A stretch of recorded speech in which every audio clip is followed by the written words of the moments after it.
Ito tayo ngayon sa ating taniman. Ayan o.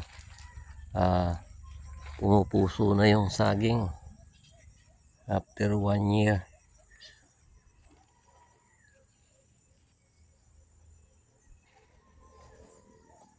Nililinisan natin habang hindi pa malago ang damo. Ayan o. Meron ng may buwig. Ayan. At diyan naman sa baba, mga ubi, aking tanim. Maakit na sila. Tapos doon meron ding luya. Ayan o. Marami akong tanim dito. Sili.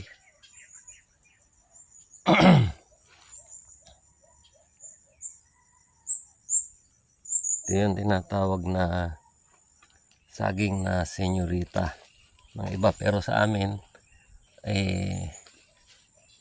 Diaz ang tawag, kasi mula yan paglabas ng puso 40 days yan pwede na yang i-harvest.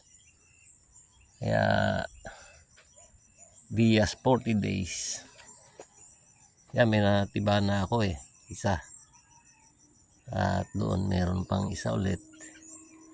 So may blessing na.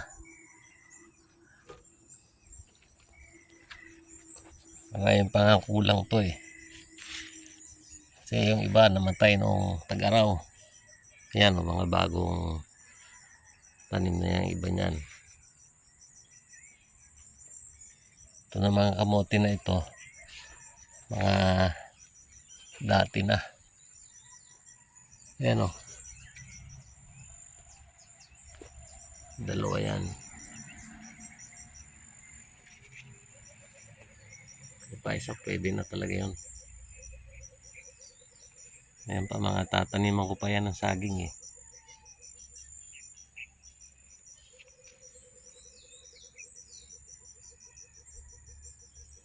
Ito, tataniman ko ng sili ng ilalim.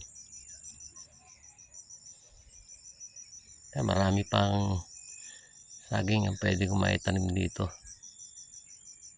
Okay, thank you for watching and subscribe to my channel. Thank you and have a nice day, everyone.